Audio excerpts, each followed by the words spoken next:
Tahawwur Rana in custody of Indian authorities. Finally, closure for victims of the attack.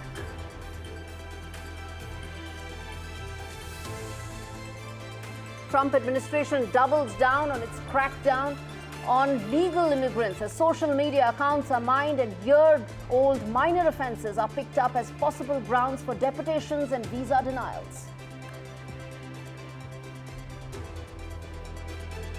New Delhi response to Mohammad Yunus's objectionable and callous comments about India's northeast region stops transshipment facility for Bangladesh cargo moved to hit Dhaka's exports in the region.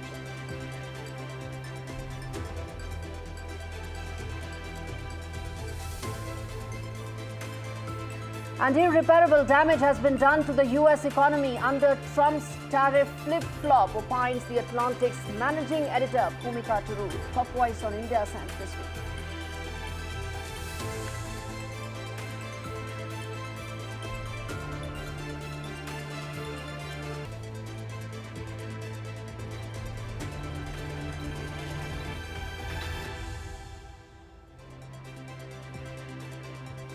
Big story on the show this week, Trump's escalating tariff war. The roller coaster ride for global markets and global trade has now stopped for every country barring China, where the tariff war has entered a dangerous phase of tit for tat. China is now charging a whopping 125% additional levy in response to Trump's 145% tariffs that are levied on Chinese goods. As the trade war intensifies, both Donald Trump and Xi Jinping look to make the most of an uncertain and a very fluid situation. This report, viewers, tells you why this is as much about ego as it is about global economics. The next 3 months will change global trade more than the last 50 years, as the Trump administration goes about stitching trade deals with 70 countries to cut trade deficits and bring manufacturing back to America after pausing the tariffs for 90 days. The pause, though, is not for China, as Donald Trump is yet to get the phone call from his Chinese counterpart Xi Jinping. Trump's game plan is to isolate its largest trading partner and its biggest competitor. But the catch is, Xi Jinping is working on the exact same game plan to isolate America, to reduce its dependence on Washington and become more self-reliant. For China, the goal is to become self-reliant for critical technologies and high-end tech know-how. For Trump, the goal is to go back 25 years before China joined the World Trading Organization and fire up its manufacturing base once again. In fact, Xi's visit to 3 top Asian economies, Malaysia, Cambodia and Vietnam, is an effort to build a bloc against Trump's tariffs and to insulate their economies. So is the provocative posturing by China that it will not back down. But this who blinks first posturing is about global politics, which threatens to fracture global trade. As both leaders gamble, they hold leverage against the other. Since China is not a democracy, Xi Jinping knows he will be in office much longer than President Trump and needs to just bide his time for the next few years. For Trump, the precarious Chinese economy is enough leverage. America is China's largest trading partner, and disruption of this relationship will hit the Chinese economy hard, where growth forecasts have already been lowered. Globalization has resulted in trade wins for all stakeholders in the past. But in this US versus China standoff, who will be the ultimate winner remains unclear.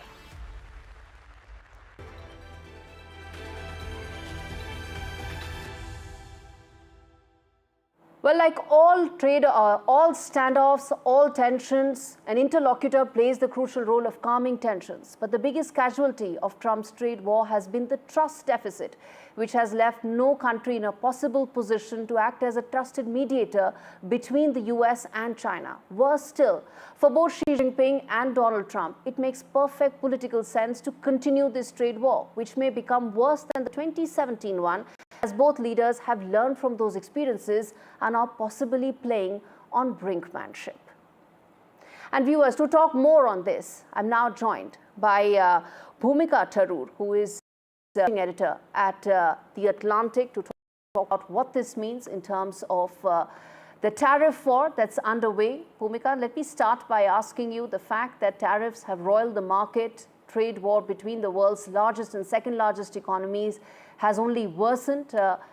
Help us decode the irreparable damage, or do you think there is irreparable damage that has been done to the US economy because of the flip-flop that this week has really seen? Yeah, it's a great question. I mean, and actually this morning we saw that China has imposed tariffs against the US now to 125%. And so what I think we're waiting to see now is what happens when you have these two giant, formidable countries in a standoff against each other, right? And what that means for example, for American consumers, what it means for consumers abroad. And presumably in this type of situation, you would hope that the best position to be in for the US, for example, is to then partner with its allies and find ways to then form a stronger barrier against China, or to have more negotiating power that way. Bhumika, the fact that China has increased their tariffs, the president has even said that he's now not going to back down. This is tough positioning, isn't it? Are you looking at a long, maybe a protracted trade war between the two largest economies in the world? This is what's going to be, this is difficult to say, but what we know is that, initially Trump was elected largely, or partially at least, because people viewed him as the CEO president, the businessman president. But the reality is that what this has all caused is a lot of uncertainty and instability, and every investor, CEO, foreign government knows that the worst thing for any in any kind of business environment is instability and uncertainty. It means that businesses may be hesitant to grow in terms of hiring, or consumers will kind of clamp down more their spending. They'll be more conservative because everyone's uncertain about what happens next. And I think all of this is going to manifest in the trade war. But when you have people who are spending less, when you have companies who are hiring less, these are all triggers for a recession, or these are all warning signs for a recession. So it's possible that that we are engaged in a long trade war. China has been very clear about their firm stance, and they don't feel inclined to, at this point at least, to back down. Trump has made very clear that he feels very strongly about this. But of course, as we've seen, and as has to some extent been the case of the Trump administration, that there's a lot of whiplash. There's a lot of quick turns, abrupt decisions. And so it's true, we currently have a pause for 90 days, obviously, with the exception of China with regards to reciprocal tariffs. But it's to be seen what moves happen in the meantime. But even, and my colleagues have written about this, that even if there is a pause, or there's a temporary reprieve, the lasting kind of sentiments, economics are largely based on human behaviors, and then the lasting sentiments around this will be a lot of trepidation and worry for what might happen. But I think, in this world with so many quick pivots, it's hard to predict, but it seems like people are really, these larger states are rooted in. Indeed. Indeed. You mentioned about the 90 days. I want to ask you this, that what happens after the 90-day pause? Because there's enough and more uncertainty. What happens? Because 3 months is a very long period, and no one knows what will happen then. Yeah, I mean, listen, a lot can happen in 3 months, because we've seen a lot happen in the last week. The last week has felt almost like a year. So at this stage, anything can happen. Trump initially signaled that he's open for negotiations. He's not open to negotiations. There's a lot of back and forth. I think what's the mystery is what is moving a lot of the decisions internally. What ultimately was the pressure that felt heavy enough for Trump to change positions? We've heard from different people within the administration that everyone's on board with this decision, and then this is what's great. Trump had the analogy that these proposals and these tariff policies are akin to a sick patient having to take medicine. And so it's going to be terrible for a little bit, but then we'll get through it. But then, of course, very quickly we saw a pivot and we had the pause. So anything can happen within these 90 days, but I think the one thing that's certain is that the stain and the kind of the instability that this has caused has for sure created a lot of uncertainty within people who help keep the economy moving. And in the midst of this, where do you see countries like India? We are heavily dependent on China, but we're also having America as our largest trading partner. Yeah, India's in an interesting position. And I think, this is something a lot of countries are thinking about. The point that I made earlier about the US and its position with allies, if we, in what seems likely, if we end up in a position where the US is posed against China, the best thing would be to for the US to build partnerships with its allies that are then beneficial for the allies themselves, who are thinking about their exports and their imports. But we've seen, rhetoric where initially Trump had mentioned he wanted to annex Canada or encroach upon Greenland. And I think it's complicated all around. I'm curious what India's stance will be, especially as this country with different ties or allegiances for various reasons between the U.S. and China. I think that'll be an interesting story to see how it plays out. All right, let's leave it there, Bhumika. I really appreciate you joining me today as the top voice this week on India Sense.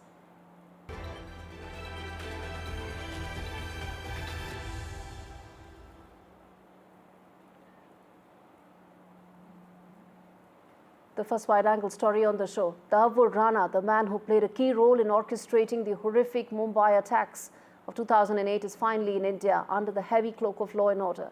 Wheels of justice may be slow, but they have crushed another pawn of terror. Rana's extradition is not a routine legal procedure. It's a calculated strategic move, a checkmate in a game where India has played with patience, persistence, and precision.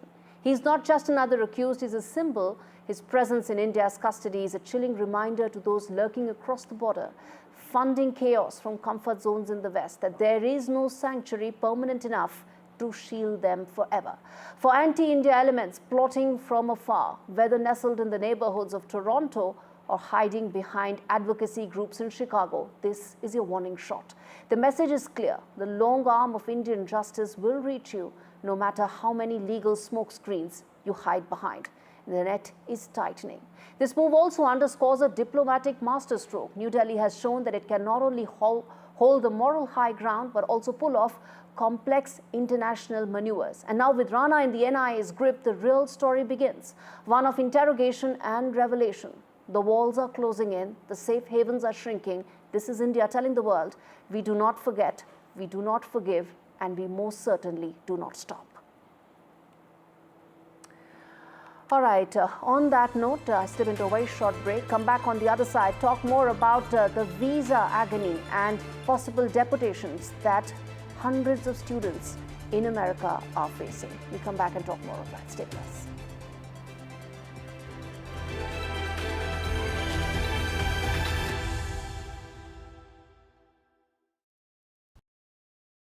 तू ही तो है जिसकी सच्चाई वाली clarity की वजह से मैं आज यहाँ हूँ। गोल्ड प्लस सिल्वॉक्सी मिरर्स, ऐसी क्लैरिटी कि आपको सिर्फ सच नजर आए, चाहे कितने भी साल बीत जाएं।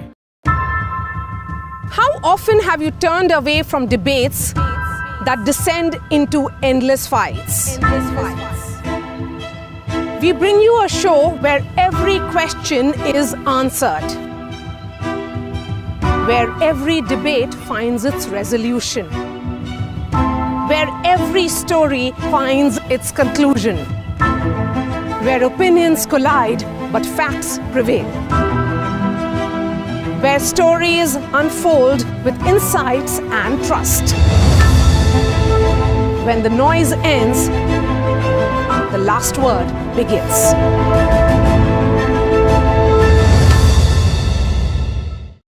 In today's interconnected world, India's voice is more crucial than ever. When India speaks, the world listens. At NDTV World, we are that voice, bringing you intelligent and insightful news from India and beyond. From geopolitics and diplomacy to economic shifts, migrations, tech disruptions, and the stories of our diaspora. We cover the news that shapes our global future. NDTV World, your new home for global news, is here. More news that matters. Big exclusive. Tulsi Gabbard. All the parties should accept their verdict with all humility. Why the opposition to it? Why taking big steps? More debates that shake the system. More exclusives you won't find anywhere else. Not just another prime time. Hello and welcome to The Southern View. I'm Veera Raghav. This is the news break and I'm Vasudha Venugopal. This is The Last Word and I'm Maria Shakil. Left, right and centre, and good evening and welcome. It's a prime time that's unmissable.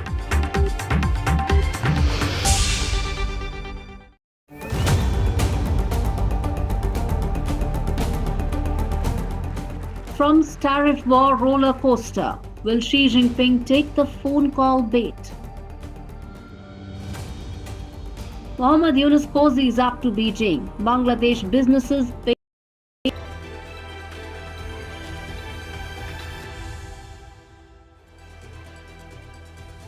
As a wide-angle story on the show, they came with dreams, not just to study but to innovate, to build, to contribute. Indian students, especially in STEM fields, science, technology, engineering and maths, have long powered the American progress. From Silicon Valley to NASA, their fingerprints are everywhere.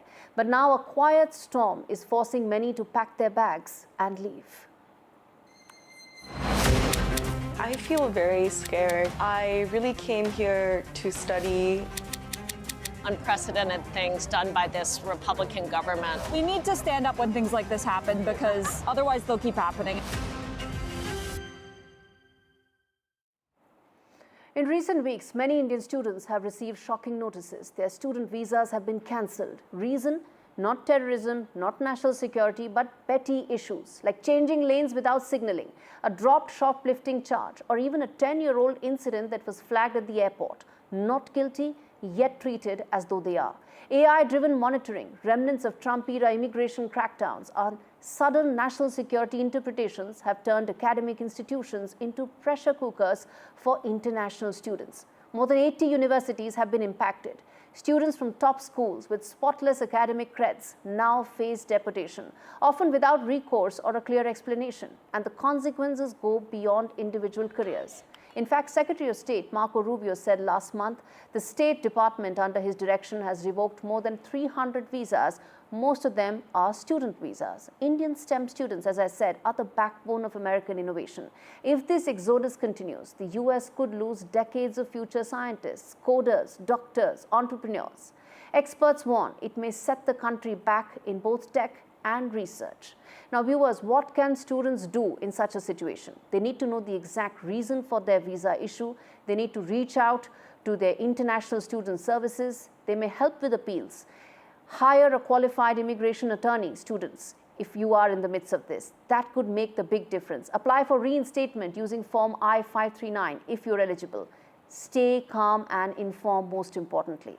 America has long called itself the land of opportunity, but if a single traffic mistake can now cost you your future, is that opportunity still real, is the question. This isn't just about visas, it's now beginning to be a lot about values.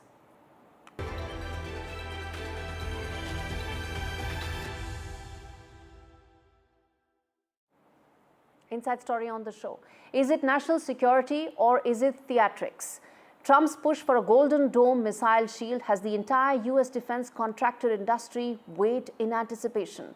And critics, though, are raising red flags. A new study says the plan is not just improbable, in fact, it may even be scientifically impossible. But that hasn't stopped the billions of dollars to flow in.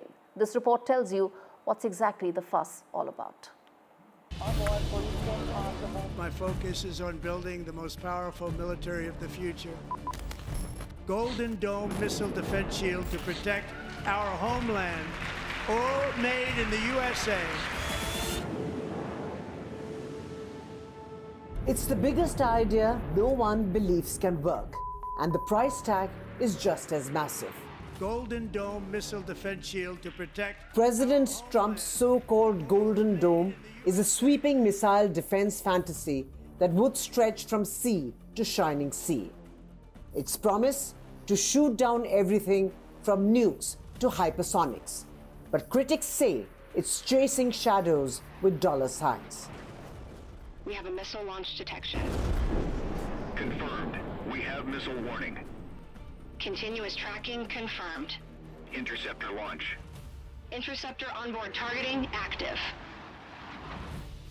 The Pentagon is expected to submit plans this week, but according to a landmark report by the American Physical Society, the science isn't just shaky, it's shattering. Boost phase, mid-course terminal intercepts, each phase of missile defense comes with problems more tangled than a barrel of snakes. And the Golden Dome, it would require thousands of satellite weapons in orbit just to handle one North Korean missile. That's not defense, it's science fiction. But is this mission impossible or mission profitable? Defense giants and startups alike smell opportunity. Over 360 proposals have hit the Pentagon's desk. Swarms of AI drones, space lasers, drone blimps. Under Trump 2.0, if it sounds wild, it's on the table. The Golden Dome might never lift off, but Wall Street already has. For America's defense industry, it seems like a golden goose wrapped in red, white, and boom. All target objects eliminated. In a stunning rebuke from the judiciary, Pakistan's scorched earth refugee policy has hit a wall. With boots on ground and hearts in hand, thousands of Afghans are now being driven out. Remember, 800,000 have already been deported and sent back to possible executions and their executioners. This report tells you and digs behind the hypocrisy, the horror, and the human toll of these deportations. It's a tale as old as war, but with new levels of cruelty. Pakistan, once the safe harbor for over 3 million Afghan refugees, is now tossing its guests out like yesterday's news. And even those with the legal right to stay, around 1.3 million residential permit card holders, are caught in the dragnet. Despite a crystal clear extension on their legal stay until 30th of June, law enforcement across Pakistan has now gone rogue, raiding homes, arresting women, and throwing families into chaos. They were told they could stay, but on ground, reality tells a different story. The Peshawar High Court has weighed in, slamming the brakes yet again after a similar January on unlawful deportations and demanding that law enforcement keep their hands off legal residents. You cannot move the goalposts mid-game, the judges said in effect, reminding the state that legality still matters even in a land where law often bows to politics. Meanwhile, 800,000 ACC holders, Afghans with another form of Pakistani-issued IDs, have been reportedly already been handed a one-way ticket back to Taliban rule. Among them, women activists, journalists, rights defenders, all being returned to their executioners. These aren't just deportations, they are death sentences wrapped in paperwork targeting the very people Islamabad claimed to protect. It's time to get you the Worldview segment on the show.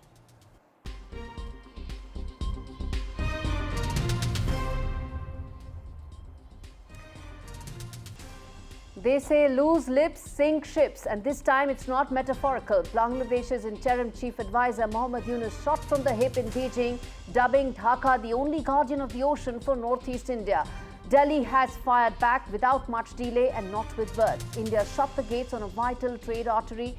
yanking the transshipment facility that propped up billions in Bangladeshi exports. That's not just tit for tat, its dollars turned to dust. What was meant to be strategic posturing turned into a diplomatic self-goal. As they say, don't bite the hand that lets your goods sail. With China waiting in the wings and India's patience wearing thin, Yunus's motor mouth may have cost Bangladesh more than just face. It's cost them freight, future and friends. A damning betrayal not just of justice but of the very girls Keir Starmer's Labour government in the UK swore to protect. The government promised truth, accountability and justice in the face of horrific grooming gang scandals. But instead, what they've done is nothing. They've shrunk from that promise. Inquiries once declared essential are now little more than just local audits. Underfunded, underpowered and unbelievably timid.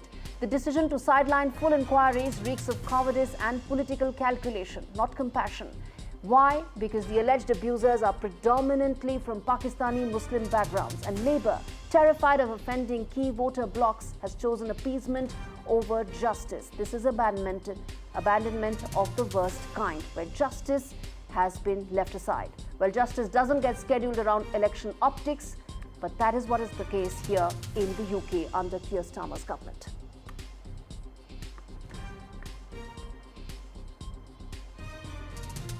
With that, it's a wrap with this edition of India Sense. Thanks so much for watching.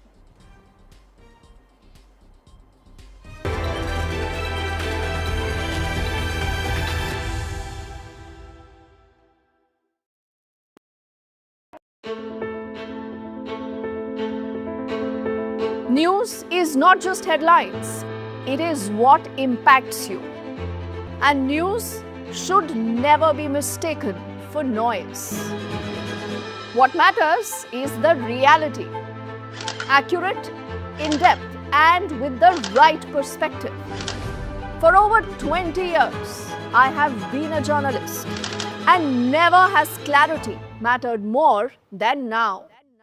At Newsnight, we go beyond the surface. We dissect the details, challenge the narratives, and bring you the unparalleled clarity you deserve in a world clouded by misinformation. We are bold, we are direct. Newsnight, for the news in your interest. Only on NDTV 24/7. Do you really know the company you invest in? What is the real picture behind presentations and claims? Is the outlook as rosy as the company claims? Know Your Company, powered by NDTV Profit Research, shines a light on the biggest stock market movers.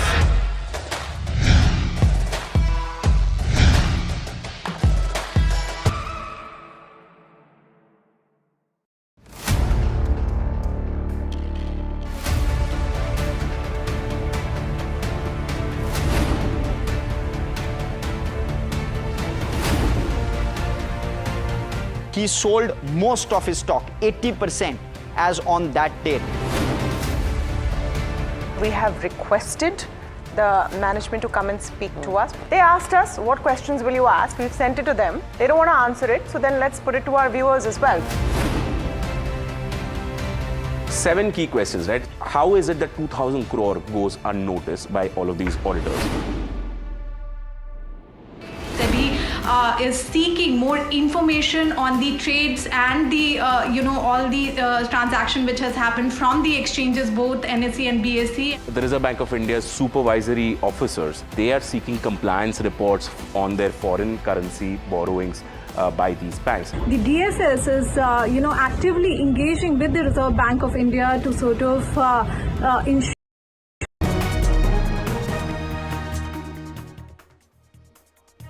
Hello and welcome to the Southern View. I'm Veera Raghav. Much lined up this Friday evening, but our special focus this evening on the announcement of a BJP-AIADMK alliance in Tamil Nadu for the 2026 Assembly elections. What does that mean? But first, we'll take you through the headlines we are tracking this hour. China retaliates to US tariffs sharply, increased tariffs on US goods, raising them to 125% in a retaliatory move. Amidst the intensifying trade conflict, President Xi Jinping declares that China remains undeterred and unafraid of the ongoing tensions.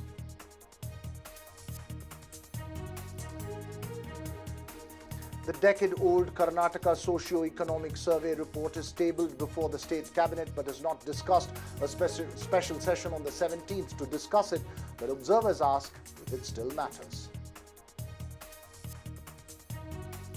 5, including a minor, arrested after an interfaith couple was attacked in Bengaluru. The man was physically assaulted. The woman in a burqa was threatened.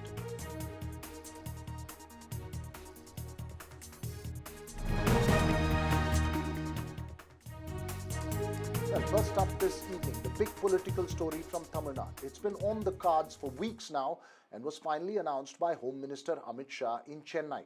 The BJP and the AIADMK will fight the Tamil Nadu Assembly elections 2026 as allies. The announcement was made by the Home Minister sharing the stage with the AIADMK chief Edappadi Palaniswamy. It came along with a change of guard at the helm of the Tamil Nadu BJP as the party's much-hyped young leader K. Annamalai, who was a sticking point for the AIADMK, gave way to veteran Dravidian political hand Nayanar Nagendran as president of the state BJP unit. Nayanar Nagendran, who's the floor leader for the BJP in the state assembly, was once an AIADMK leader who served as late Chief Minister J. Jayalalitha's cabinet minister and later moved to the BJP. He's from southern Tamil Nadu and belongs to the powerful Deva community. However, he's not an ideological BJP hand, and the strategy seems to be to bridge the gap and be part of that alliance in Tamil Nadu in spirit. The BJP and AIADMK, along with other parties, fought the 2021 assembly polls as allies and lost to the DMK alliance, but parted ways before the 2024 Lok Sabha elections.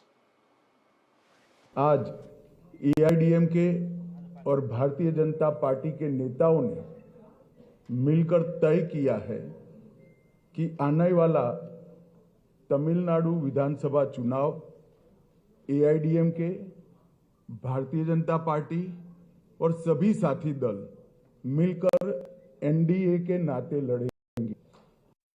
Tamil Nadu के अंदर DMK party सनातन धर्म, 3 language policy और कई ऐसे मुद्दे उठा रही है। उसका एकमात्र मूल मुद्दों से ध्यान हटाना है। DMK सरकार ने 39,000 करोड़ के शराब घोटाला, sand mining scam, energy scam, EL cot scam, transport का scam, laundering scam, nutrition kit scam, free dhoti scam, cash for job, red sand smuggling और मनरेगा स्कैम। इसके अलावा भी बहुत सारे स्कैम का जवाब पहले तमिलनाडु की जनता को देना चाहिए। तमिलनाडु की जनता स्टालिन और उदयनिधि से एक करप्शन का जवाब मांगती है। तमिलनाडु का चुनाव आने वाले दिनों में DMK सरकार के घनघोर करप्शन, लॉ एंड ऑर्डर का इश्यू, दलितों पर अत्याचार और महिलाओं पर अत्याचार के आधार पर तमिलनाडु की जनता वोट करने जा रही है। So will the BJP-AIADMK alliance work out for both the parties, especially the latter? What are the key issues ahead, and what does Nayanar Nagendran bring to the BJP stable in Tamil Nadu? Joining me this evening, Kovai Satyan of the AIADMK, Narayan Tirupati of the BJP, noted political observers from the state, Dr. Sumant Raman, and senior journalist R.K. Radhakrishnan. Kovai Satyan, my first question to you. It's not often that the AIADMK gets the first question. Given the history of the AIADMK-BJP alliance, the fact that it did not work out both in 2019 or in 2021, is there a wariness in the AIADMK about this? Are there sections opposed to it? And B, does this foreclose any chance of an alliance with the TVK, making Tamil Nadu 2026 a clear three-way fight?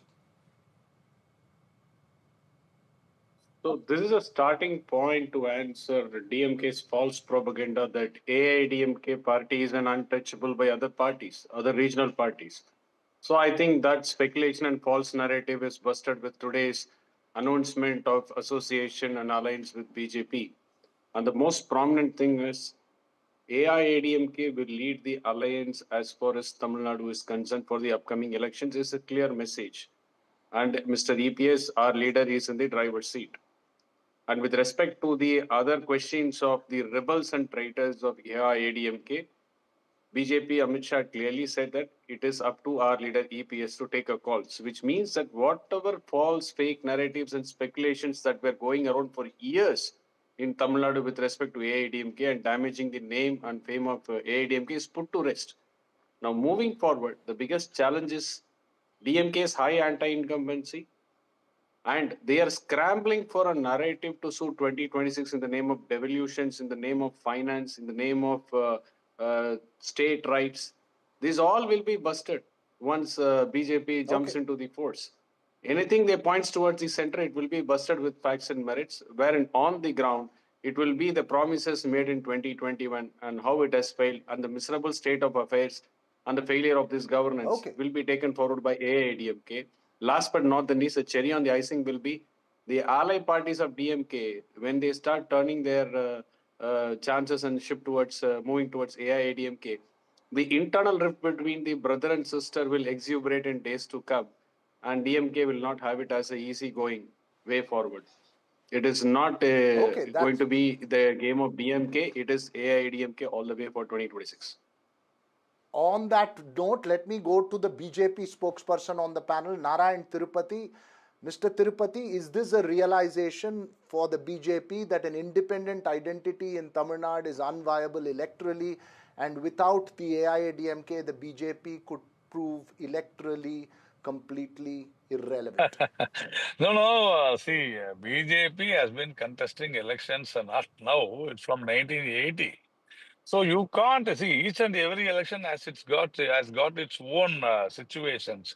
So this time we want to oust the DMK, and we were aligned with the ADMK for at least continuously for 5-6 years.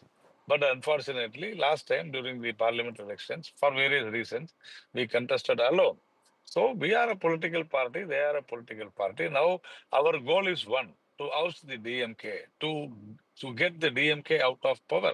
So we have again we have joined, and Mr. Amit Shah, our Home Minister, made it very, very clear that we will face the elections under the leadership of Mr. Edappadi Palaniswamy in Tamil Nadu, under the National Democratic Alliance, under the leadership of Mr. Narendra Modi nationally. I think we have made it very clear. So there is no need for to say that the BJP has lost its identity, that this, everything. We are very happy that we are here to oust the DMK out of power. All right, you're making that point categorical. Let me go to R.K. Radhakrishnan first amongst our analysts and then go to Sumant Raman. R.K., the fact that this is concretely now a reality, does this mean that we can predict categorically that Tamil Nadu 2026 would be a three-way fight with TVK on the one side, the AIADMK-led alliance along with the BJP on the other side, and the DMK-led alliance on the other side? Good evening, Meera, and thank you for the opportunity. Let me remind Mr. Narayanan that he has to be part of my webinar tomorrow on delimitation for frontline. I am. Please don't run away. Please don't give excuses. I know that you're. Okay, can we get to the question on the topic right now, R.K. Radhakrishnan, please? Yeah. So what we see here is, BJP is hitching a ride on the ADMK, and I think it's political suicide for the ADMK to do this.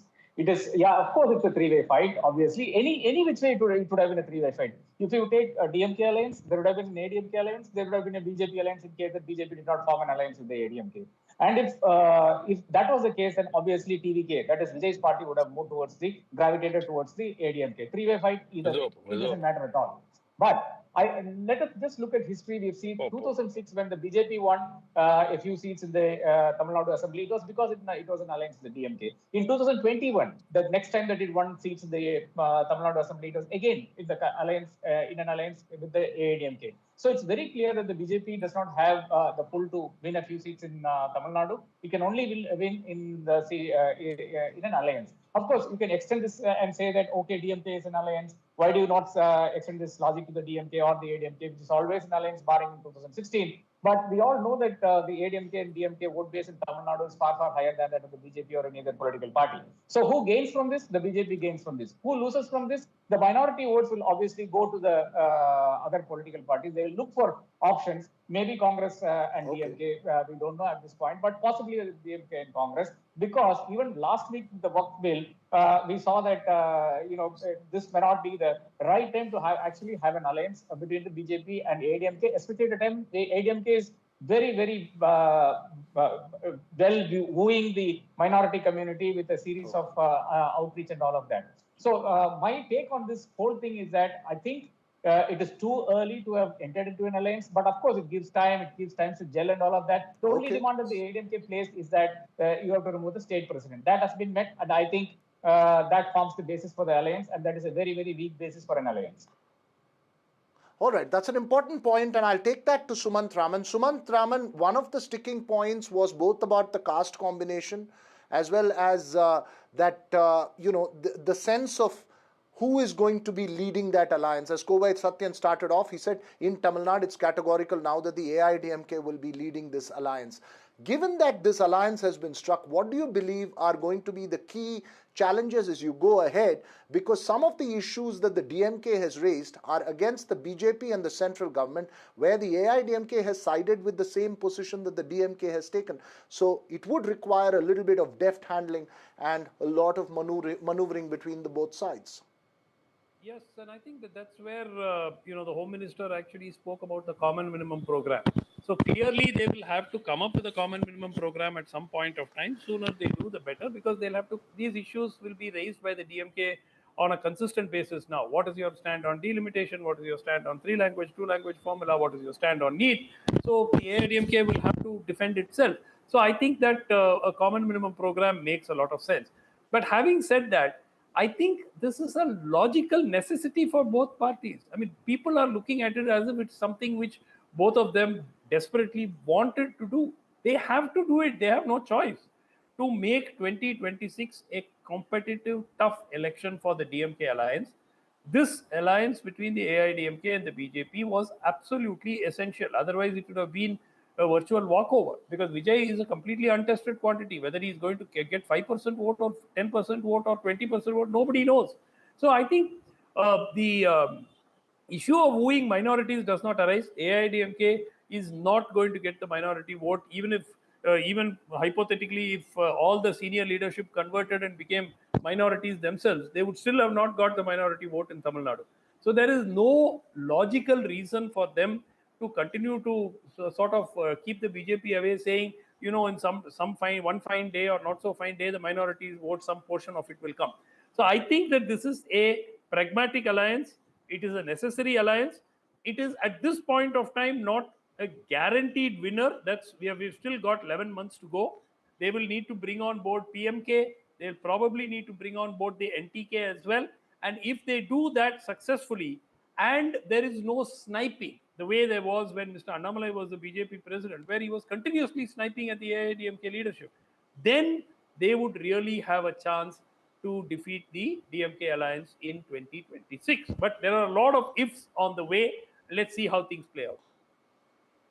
Right, that's an important point that you finally made, and I'll take that first to Narayan Tirupati and then finally give the last word to Kovai Satyan. Given the recent past and what Sumant Raman says is about sniping, the fact that Nayanar Nagendran was from the AIADMK originally and belongs to a caste combination which is more powerful in southern Tamil Nadu, was that the reason for the decision for change of guard? And how does the BJP plan to rebuild the equation with the AIADMK, which has had ups and downs over the last few years? Veer Raghavan, first of all, I differ with Mr. R.K. Radhakrishnan because he had said that, Mr. Annamalai was changed only because of Mr. Edappadi Palanichami.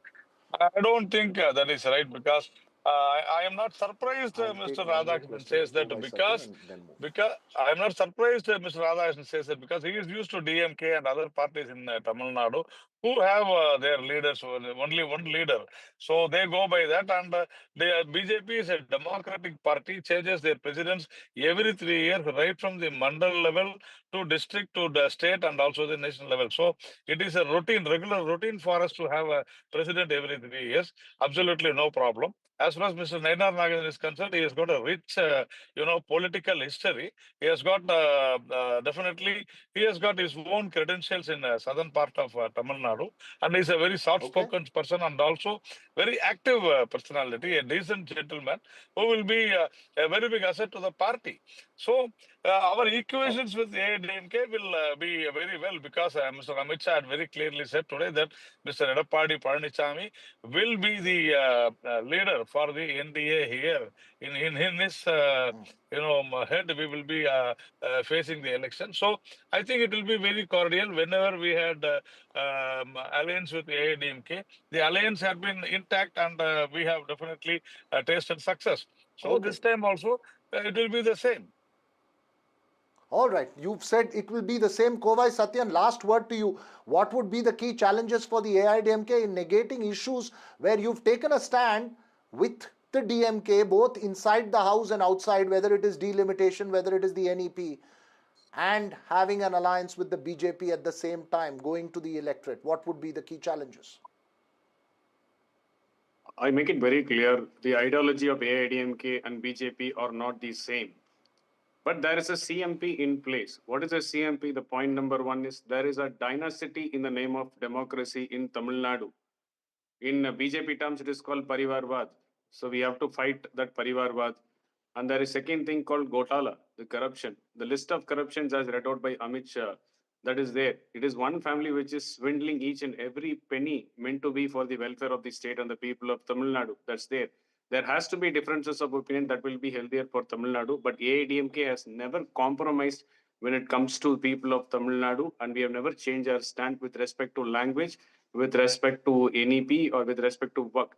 And knowing this, it is okay with BJP. That's the reason why they have come on board. So AIDMK is in the driver's seat. Anybody who aligns with the AIDMK goes with the ideology, tag the ideology of AIDMK, and understand the leadership style and traits of APS. And BJP has come on board with that understanding, and this will be a smooth sailing going forward. I wish I could get one last word in from Sumant Raman, but unfortunately we're completely out of time. But I guess the test of this will be in that election in 2026. But thanks very much to all four of you for joining me this evening. From Tamil Nadu politics to another disturbing case of an assault on an interfaith couple in Bengaluru that was caught on camera. A group of 5 men, including a minor, physically assaulted and threatened an interfaith couple sitting outside a park. The police have arrested the accused. But does this again flag rising intolerance in the society? Deepak Bupanna has the details.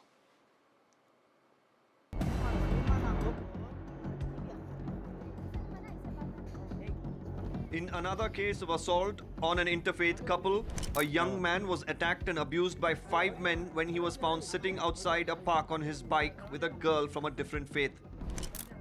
The girl wasn't spared either. She was surrounded and questioned as to why she was with the man.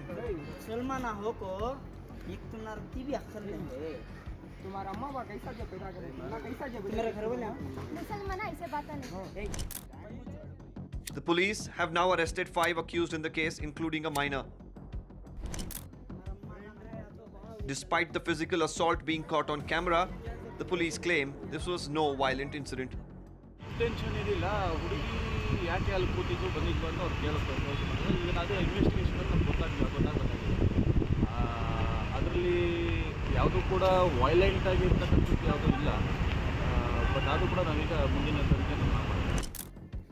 Minister Priyank Kharge told NDTV that they will not tolerate such vigilante acts from any community in a progressive state like Karnataka. Nobody can take the law of the land into their hands, whether moral policing or anything else. This is not a UP or a Bihar or a Madhya Pradesh. We are a progressive state and we will not allow such mindsets to creep in. Over the last few days, we've seen multiple crimes in the city of Bengaluru, be it the rape of a young woman and then a molestation case where the accused is still absconding, and now this case of moral policing. Definitely there seems to be a need for strong policing in the state, but instead we are looking at some loose comments that are coming in from our politicians and the officers involved. At this point in time, while the tug-of-war between the Congress and the BJP and the blame game definitely continues, it seems like ensuring such crimes do not happen is the need of the hour. With video journalist Govind, this is Deepak Bopana for NDTV. Well, it's a disturbing issue, one that seems to have become perennial irrespective of the community. Joining me now, noted activist Brinda Adige. Brinda, in many ways it reflects the intolerance and vigilante actions in the society which seem to have got sanct in many different ways, irrespective of which community. You're absolutely right. And this vigilantism is also tacitly supported by some leaders and politicians. Now, who they are, everybody knows. I completely agree with Mr. Priyank Kharge, who says that this kind of vigilante activism, if they might call that, is unacceptable. But that said, who is this police trying to cover up and say that this is not a violent act? Which BNS is he quoting? Which law is he quoting?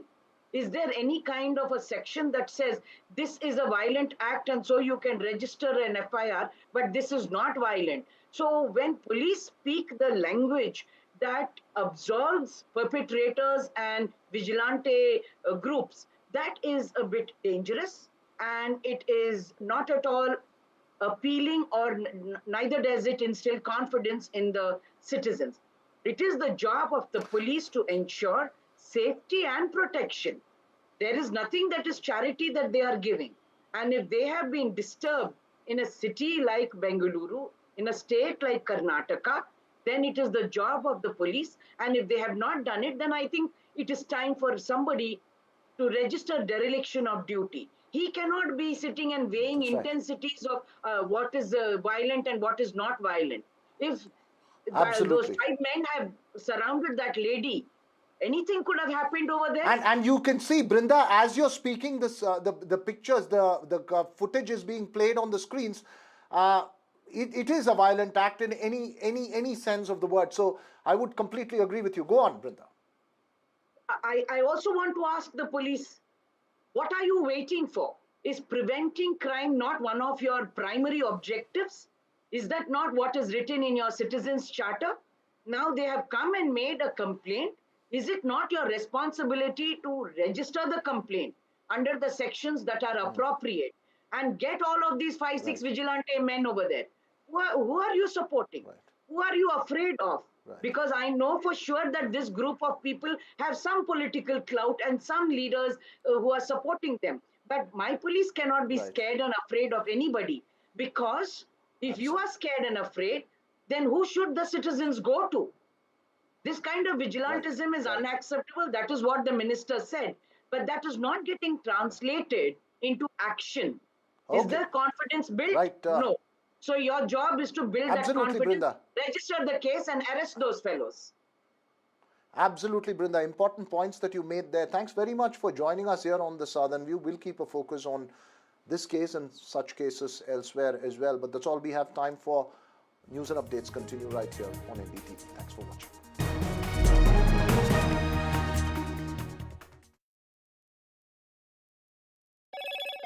Hello, Moto.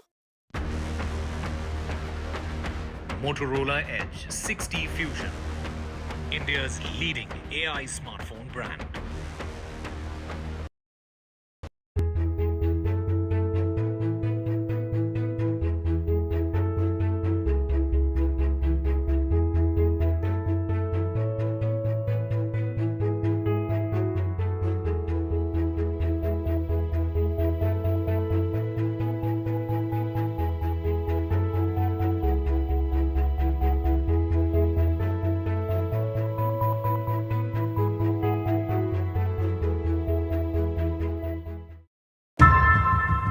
How often have you turned away from debates that descend into endless fights.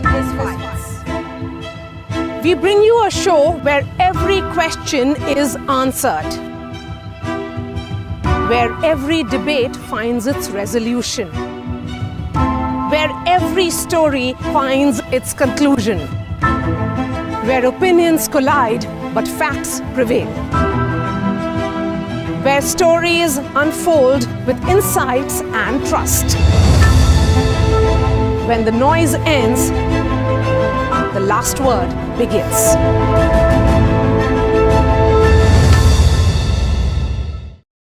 Gold plus optimistic reflective glass लगाओ, धूप की गर्मी को दूर भगाओ और बिजली का बिल भी बचाओ। In today's interconnected world, India's voice is more crucial than ever. When India speaks, the world listens. At NDTV World, we are that voice, bringing you intelligent and insightful news from India and beyond. From geopolitics and diplomacy to economic shifts, migrations, tech disruptions, and the stories of our diaspora, we cover the news that shapes our global future. NDTV World, your new home for global news is here. Finessa Windows, beautiful and durable designs. Installation से maintenance की lifelong customer service. आपके घर में फिनिस्टा नहीं है तो call कीजिए. Find finer Finesta. More news that matters. Big exclusive. Tulsi Gabbard. All the parties should accept their verdict with all humility. Why the opposition to it? Why taking big steps? More debates that shake the system. More exclusives you won't find anywhere else. Not just another prime time. Hello and welcome to The Southern View. I'm Veera Raghav. This is the news break and I'm Vasudha Venugopal. This is the last word and I'm Maria Shakil. Left, right and centre, and good evening and welcome. It's a prime time that's unmissable.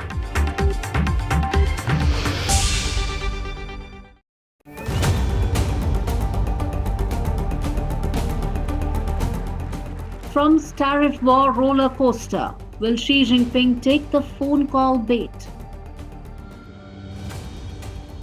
Mohammad Yunus cosies up to Beijing. Bangladesh businesses pay the price.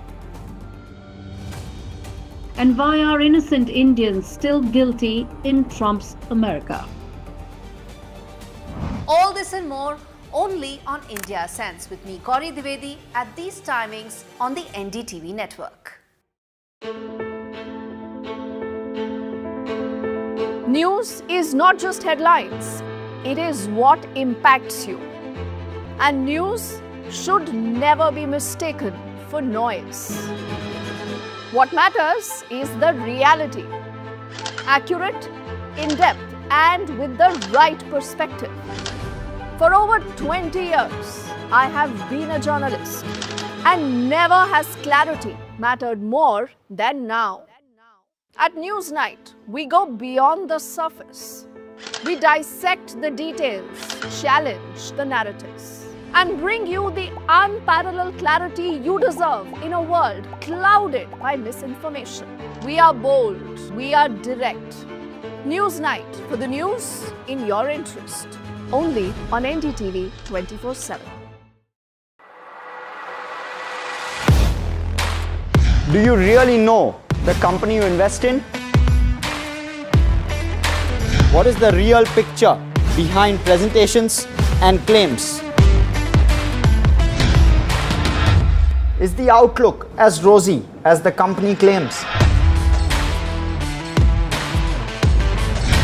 Know Your Company, powered by NDTV Profit Research, shines a light on the biggest stock market movers.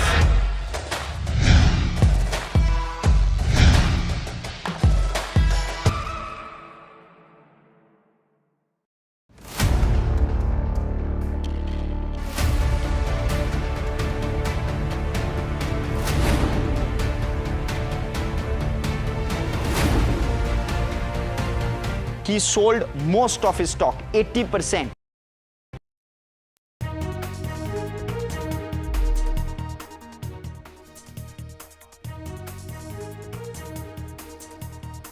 Good evening, ladies and gentlemen. You're watching NDTV. From Tamil Nadu to Uttar Pradesh, the week has seen a shameful display of misogyny by those who hold power and should have known better. Now, DMK Minister K. Ponmudi has been stripped of his party position after narrating a vulgar story involving Hindu sects. A High Court judge, meanwhile, granted bail to a rape accused, blaming the survivor of inviting trouble because she drank and went to his house. Now, in both cases, the men faced little action on their utterances, just outrage on social media that they probably didn't even notice. Now, judges, politicians, leaders, people meant to protect and uplift us, making crude, offensive, deeply sexist remarks, and what do they face? Almost nothing.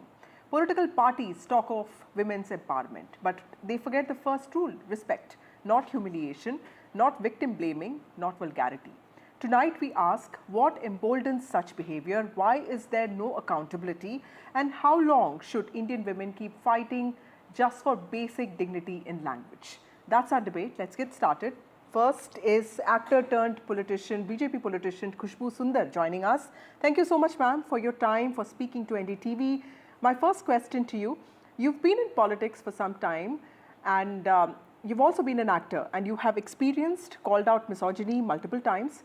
How do you see a senior DMK minister like Ponmudi making those vulgar comments, not just against women, but also insulting two sects, and be completely unfazed by it? How do parties that claim to empower women, give them free bus rides or income support, tolerate something like this?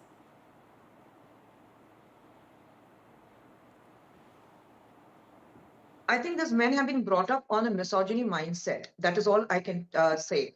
Because when you look at them, this man, a minister who was a senior education minister, today he's a forest minister, but he still holds the post. I mean, you understand what kind of education he's giving to the people around. When you cannot protect a woman, when you talk so in such an ill manner about a woman on a platform, on a public platform, imagine the kind of mindset they have when they are in private areas, the kind of comments they might be passing, comments they might be passing about women. All I say is it's the upbringing, it's within them. And at some point, they take their position for granted where they feel it's perfectly fine for them to insult a woman because they think it is their birthright to insult a woman. Also, Ms. Sundar, a lot of us feel that the action taken by the DMK leadership in this case, stripping Ponmudi of his party position, but not of his ministry or party membership, is just token action taken to show that some response is given out because there's a lot of media outrage on this. What would be your comments on this? Why do these men get away so easily? I think it's more, I would say, when I look at them, I feel they cannot strip them of their positions, especially parties like DMK, because it's not the first time. We have seen him, we have seen other political leaders, we have seen Sendil Balaji, the amount of corruption that has been proved. I think they just don't want to strip them of the powerful position they hold in the ministry, is because I think it's more like, the snake around Shivan's neck. You can't put him down, you can't take him out. It is there. It's anytime the snake can turn around and bite you. So they don't want to do it. There are too many secrets that have been shared with them. I feel that is one position. And secondly, I think that they feel that people have a very, very small memory. They're going to forget about it. This is an incident today. They might pick up something bigger or make a very small issue a little bigger issue. So this issue gets overlapped and they think that people are going to forget about it. What they do not understand is the times are changing. And in today's world, everything is recorded. It's there. Even 20 years later, you can bring it out and say, this is what you have done. So I think somebody needs to tell my chief minister of my state, Mr. M.K. Stalin, that you cannot allow this man to continue the position he holds. Stripping him of a party position is not something what people have chosen. That is given to him, granted to him by you. He as MLA and he chosen to minister today is what given to him by the public. Public chose him as the MLA of the state, of their constituency. And you gave him a powerful ministership. So I think when people choose them, I think and when people demand that he should be stripped of that position, I think the chief minister should take it up and make sure that he resigns from his post. Even if his chief minister doesn't do it, I think Ponmudi, on the grounds of being a man who was born with women in his family, he should take up a moral responsibility and apologize to every woman around and say, I'm sorry for have spoken these kind of words, and I, on moral grounds, resign from my position. Now, you also have to understand that people like DMK, when they talk about being Periyarist, it is not only about insulting Hinduism, a particular faith. They have called Sanatan Dharma as cancer. They have called Sanatan Dharma as COVID and Corona. They have, said that Sanatana Dharma is more like leprosy. They have given every possible name. And today, in Ponmuri's action is not only about women. The actions are very clear about two particular castes, which are about Brahmins, Iyer and Iyangars. And in such a bad taste. Now, all these men, they have women at home who very diligently, religiously go to temples, pray. In fact, CM's own wife, she goes to every temple, she prays, she offers prayer. The prayers are conducted at home. She poses with all these namams and sindurs and bindis and kumkumams in front of every temple. Now, do the women of their own family accept these kind of insults to a particular faith? I also would like to ask them, will they ever have the guts to insult any of the minority communities like this? They will not. They dare insult the minority communities because they know what the repercussions are going to be. So you cannot continuously make a point to insult one particular faith. Okay. So, Ms. Sundar, I'm also talking to you on a day that the BJP has announced a formal alliance with the AIDMK. The NDA alliance is back in Tamil Nadu.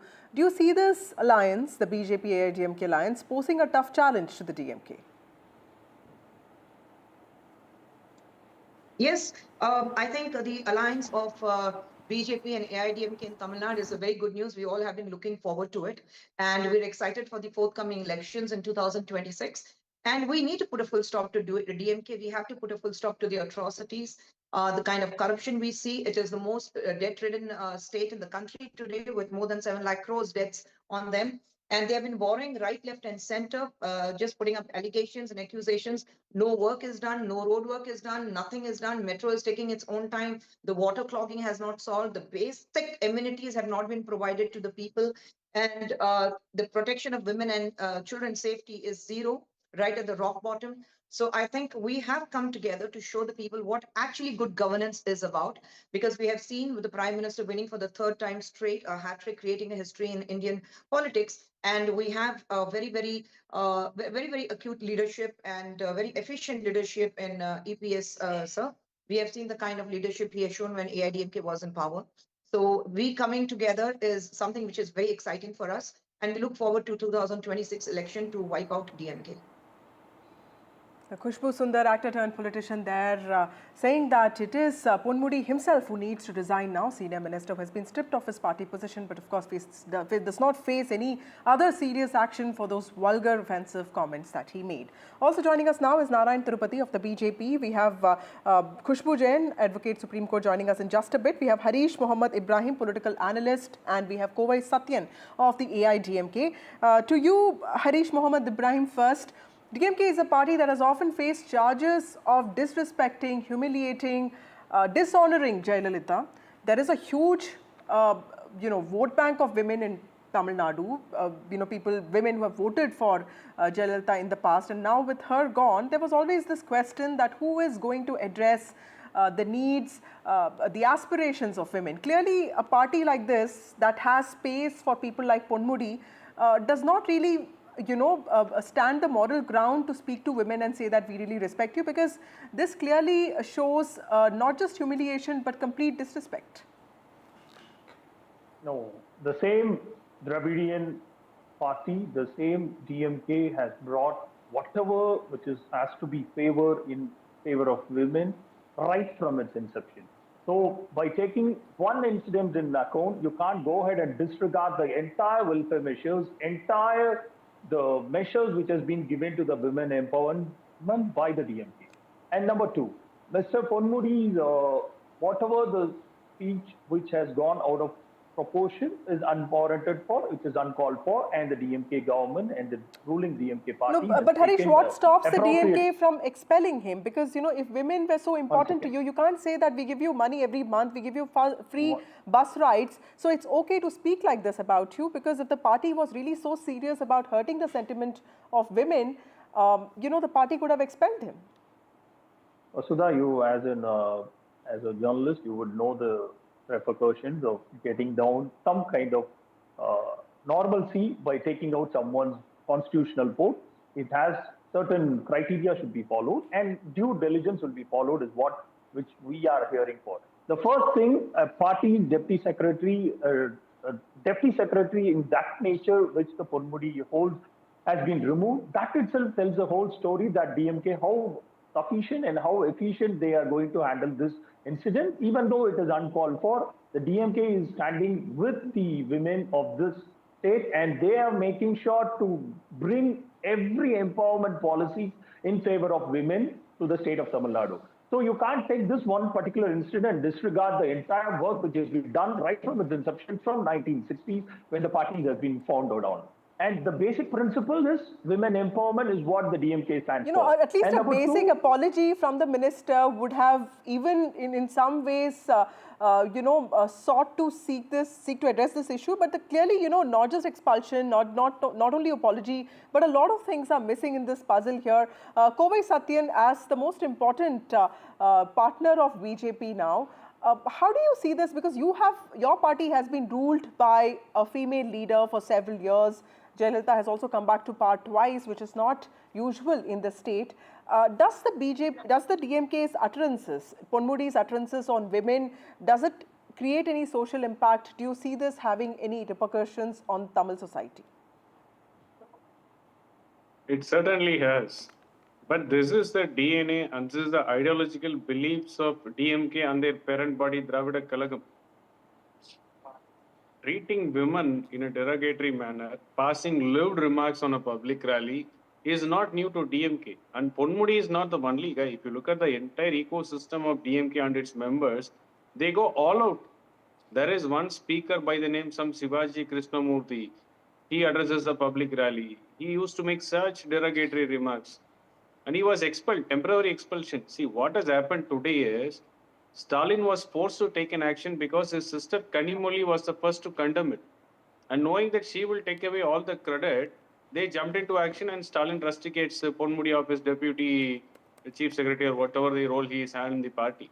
And this all will be temporary. After 2 or 3 months time, he will be reinstated with another role. And this is the DNA and this is what Stalin is all about. He doesn't have the spine to act with an iron hand when ministers or any senior leaders make such derogatory remarks out in open. You could have seen how A. Raja made about Sanatan Dharma. His own son Udaynidhi made some remarks about Sanatan Dharma. And they talk about bashing about religious beliefs and faith of one particular religion. It's about the Hindu community. They go all out to defame their beliefs, their faiths and their practices. And they feel that that's their pride. That's what their ideology is all about. The Dravida Kalagam parent body and DMK ideology is all about bashing about one particular religion and faith. That's what they are made up of. And everybody in Tamil Nadu knows this. Right. Narayan Tirupati, every time I talk to politicians about women empowerment, the language used against women, one thing that they get into in this is whataboutery, because if I talk to a DMK person, he'll say, or a Congress person, he'll say, what about Ramesh Biduri? The only good thing is none of the sitting ministers are speaking like this, but all parties have also had candidates who speak against women. Of course, I know that BJP reprimanded Ramesh Biduri. He lost elections. He's not a minister. What is the BJP doing differently to tell women that it respects them and treats them with dignity? See, first of all, we should understand that the BJP has got the most number of women members in the entire country. BJP has got most number of councillors in the entire country, women. BJP has got most number of MLAs, MPs, and also now ministers. So we respect women, and we were the one to bring the women empowerment bill. So, see, women reservation bill. So we are right from the day one. We call them as Nari Shakti. So we all know that BJP respects women. Of course, certain individuals in many political parties do these mistakes, but not a person like Ponmudi, who is a very senior person, who is a very senior minister. Now, removing his party post is laughable. Literally, it is laughable. Because I had not, in fact, I was the one to condemn immediately yesterday itself, and I had registered my protest. I wanted him to get to be arrested and also removed from the ministership. Mr. Stalin should have removed from the ministry because it is not the deputy secretary of DMK. As the DMK's deputy secretary, he did not make this comment. He made this comment being a minister in Mr. Stalin's cabinet. In fact, I appreciate and I welcome what Ms. Kanimuri had done today. She had immediately tweeted, and as Kovi Satyan said, maybe that instigated Mr. Stalin to do that. So, leaders have to be an example. They have to set an example. And any individual commits mistake, whether he is in BJP or Congress or DMK or AIDMK, right, they should be punished. I don't deny that. But who is doing this? This is done by a very senior minister who was also holding a post of higher education. See how he laughs. Shamelessly how he laughs. Shamelessly. And see, this is atrocious. And that has made Kanimuri to come to the stage and say, tweeted. So we are for women empowerment. There should not be any abuse on women. Definitely. We have brought so many laws in India who are all against women. In fact, right from triple talaq, instant triple talaq to many issues, we have done that. So I again, through your channel, I again say I demand the ouster of Mr. Ponmudi from the cabinet and also his arrest. That's a very valid point. Narayan Tirupati of the BJP there demanding not just Mr. Ponmudi's expulsion from the cabinet, but also asking some very important questions on the nature of respect that we give to women, because the starting point of any empowerment is language. And if you don't respect women in language, the actions are of course, not any parameter to understand that the party respects women. Khushbu Jain, we're also talking about courts here. The lack of respect for women remains a significant challenge, like we're discussing. There are troubling attitudes evident from political leaders to even judges. We saw the Allahabad High Court judge basically pointing fingers at a rape victim, a rape survivor, and saying that, you know, she herself was responsible for the sexual violence that took place. In courts, how do you see this? Because recently we also had the Allahabad High Court judge saying that grabbing breasts is not rape, but predatory stage to rape. And now this recent incident, how do you as a lawyer see this?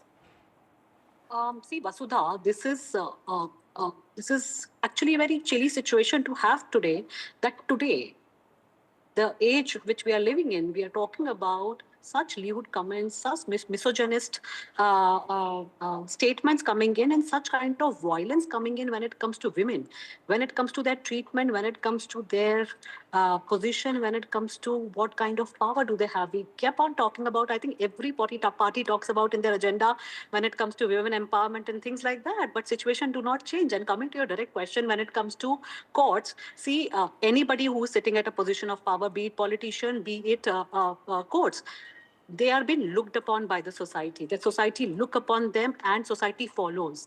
Now, when these kind of statements come from people with position of power, that creates a precedent, that creates a standard, that starts that how people will think, how society will start behaving in such a manner.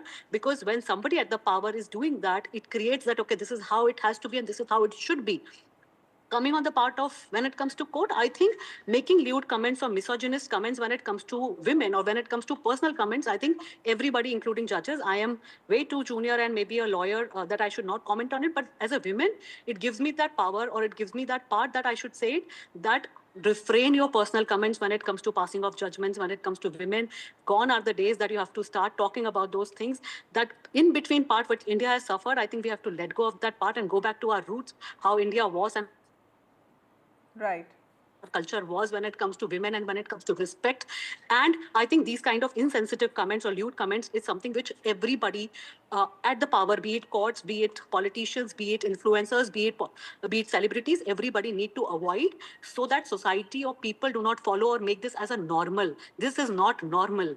And normalizing this itself is one of the biggest crime, because other crimes are visible, but these crimes are making a thought in people, and this is how people want to believe and behave in the society. And getting this out in the society will be the biggest challenge afterwards, despite having as many laws you bring in for women. Okay. When the thought process, when the attitude do not change, nothing changes. Okay. Harish, you know, also the remarks made by Ponmudi are offensive at multiple levels. He's also talking about the Vaishnavites and Shaivites. I understand that Periyar did this at one point. You know, that was a period in history, but this kind of aggressive talk, this kind of acrimony towards any community, and this time it's not just about Brahmins that he's talking about. There are other communities which also hold Hindu faith in, you know, in a lot of respect. What is the point of hurting a large section of people to make your own point? Because that's only going to upset a lot of people. That's only going to create more acrimony and disharmony in society. As I said earlier in my first round, it is not only misogynistic, but it is unwarranted and uncalled for, and the party doesn't stand by it. And that is the reason Chief Minister has took a first stand. Even he is his close friend right from his schooling. He has taken one of the finest steps to make sure the party stands for the women empowerment. The party doesn't hold any kind of discrimination when it comes to race, any kind of race or religion or creed. And the party which stands in the ideology, which holds an equal justice and social justice is their backbone, we will make sure these kind of unwarranted, uncalled for comments which has been raised by any one of them, even if it is Deputy Secretary or even if it is by the lowest cadre, the party will stand by it and the party will make sure to take a stand which is against of any kind of discrimination is which has been exhibited by the Tamil Nadu Chief Minister. The minister here that we are talking about is showing no sense of regret. Narayan Tirupati wanted to make a point here. What's the larger political message that Mr. Ponmudi was trying to drive here? Because he's also a senior leader of the DMK. Is this something that the DMK believes, this kind of acrimonious way of talking? Do you think this is something that the party believes will try to energize its cadre and something that will be of benefit to the party in the elections that are coming up?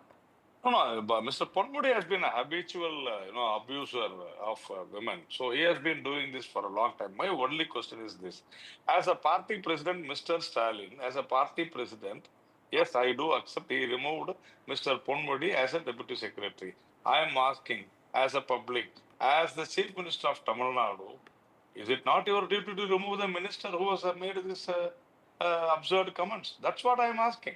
See, you have done it for the party's welfare. Now you do it for the people's welfare. Why you have not done that? You should have removed him by this time. That's what we say. Why you have not done that? You have people who do a lot of corruption. You have people who abuse women. You have people who abuse the religion. See, you cannot see you people in Delhi or northern states. You don't know what was actually spoken by Mr. Ponmudi. You can't hear. As a woman, Vasudha and Ms. Kushbu, I'm telling you, my heart goes for people. This is not at all fair. This is not. That is what made Ms. Kanimuri to openly tweet. And I think this is not a punishment for Mr. Ponmudi. In fact, Mr. Stalin is trying to save Mr. Ponmudi by still keeping him as the minister. So he should have done that first. Again, I'm requesting, I'm demanding that he should be removed as the minister for the sake of the public, not for the sake of the party. So this is what we say. And there is no message in this. What message he has given? Now, it is something nonsense.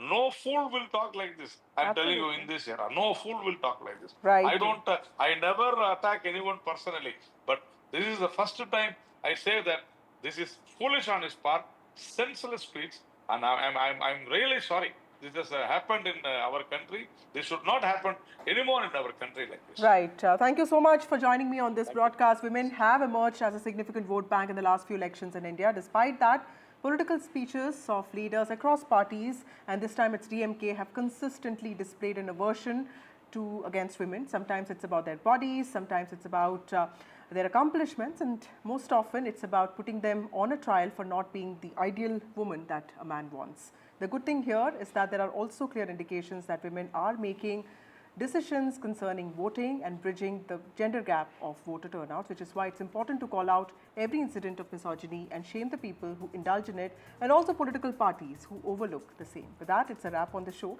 More news and updates on the other side.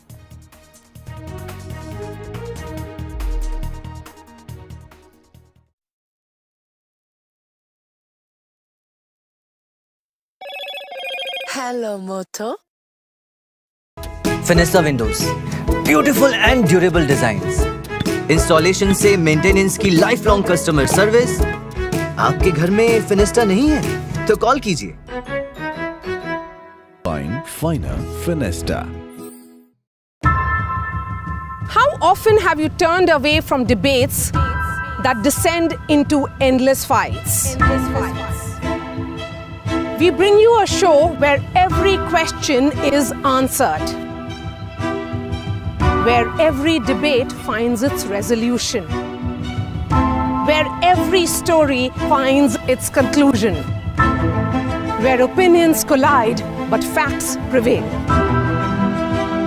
where stories unfold with insights and trust. When the noise ends, the last word begins.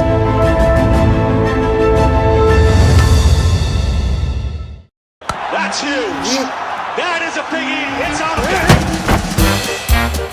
of Gold Plus Clear Glass. Far ho ya near, sab kuch dikhe clear. In today's interconnected world, India's voice is more crucial than ever. When India speaks, the world listens. At NDTV World, we are that voice, bringing you intelligent and insightful news from India and beyond. From geopolitics and diplomacy to economic shifts, migrations, tech disruptions, and the stories of our diaspora. We cover the news that shapes our global future. NDTV World, your new home for global news is here. More news that matters. Big exclusive. Tulsi Gabbard. All the parties should accept their verdict with all humility. Why the opposition to it? Why taking bids? More debates that shake the system. More exclusives you won't find anywhere else. Not just another prime time. Hello and welcome to The Southern View. I'm Veera Raghav. This is the news break and I'm Vasudha Venugopal. This is the last word and I'm Maria Shakil. Left, right and centre, and good evening and welcome. It's a prime time that's unmissable.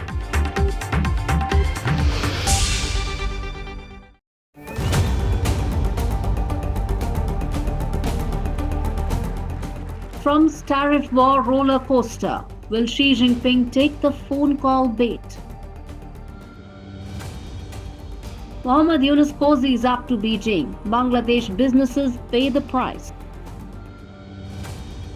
And why are innocent Indians still guilty in Trump's America? All this and more only on India Sense with me, Gauri Dwivedi, at these timings on the NDTV network. News is not just headlines, it is what impacts you. And news should never be mistaken for noise. What matters is the reality. Accurate, in-depth, and with the right perspective. For over 20 years, I have been a journalist, and never has clarity mattered more than now. At Newsnight, we go beyond the surface. We dissect the details, challenge the narratives, and bring you the unparalleled clarity you deserve in a world clouded by misinformation. We are bold, we are direct. Newsnight, for the news in your interest. Only on NDTV 24/7. Do you really know the company you invest in? What is the real picture behind presentations and claims? Is the outlook as rosy as the company claims? Know Your Company, powered by NDTV Profit Research, shines a light on the biggest stock market movers.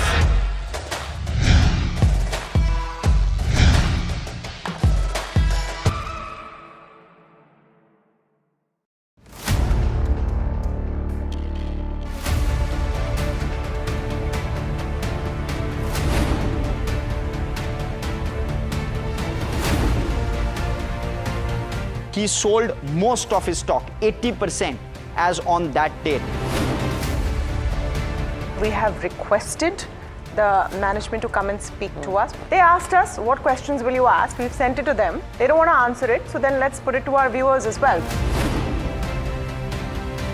7 key questions, right? How is it that 2,000 crore goes unnoticed by all of these auditors? SEBI is seeking more information on the trades and the all the transaction which has happened from the exchanges, both NSE and BSE. The Reserve Bank of India's supervisory officers, they are seeking compliance reports on their foreign currency borrowings by these banks. The DSS is, actively engaging with the Reserve Bank of India to sort of ensure the thorough examination of the matter.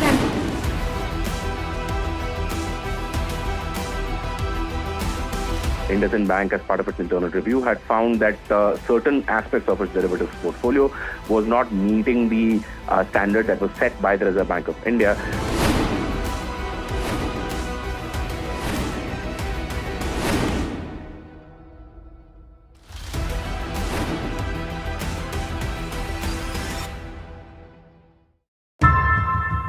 How often have you turned away from debates that descend into endless fights?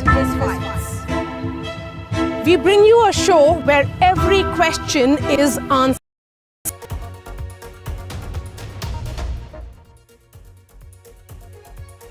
Good evening, you're watching the news. Here are the headlines.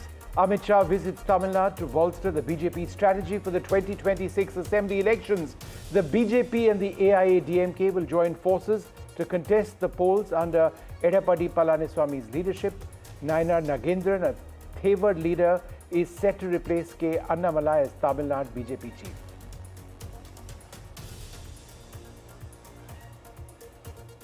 The National Investigating Agency interrogates Tahawwur Rana, the 2008 Mumbai attacks mastermind. A Delhi court grants 18 days custody to probe the plot that claimed 166 lives.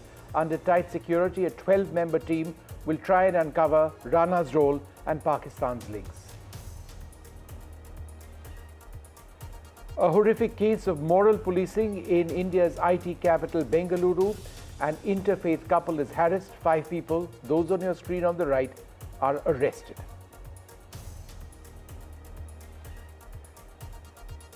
The US-China tariff war ramps up, with China raising tariffs on American goods to a whopping 125%.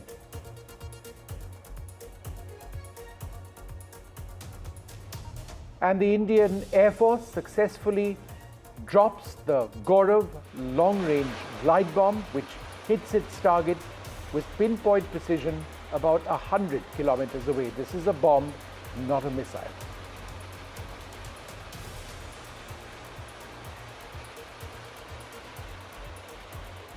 The National Investigation Agency has begun interrogating Tahawwur Hussain Rana, a key suspect, the mastermind perhaps in the 2008 Mumbai attacks, after his extradition from the United States. A Delhi court did grant the National Investigating Agency 18 days of custody to question him about the terror plot that resulted in the death of 166 people. The NIA is focusing on uncovering details of Rana's alleged role, his communications, and Pakistan's involvement, with a 12-member team led by a Deputy Inspector General conducting the probe under tight security and surveillance at their headquarters.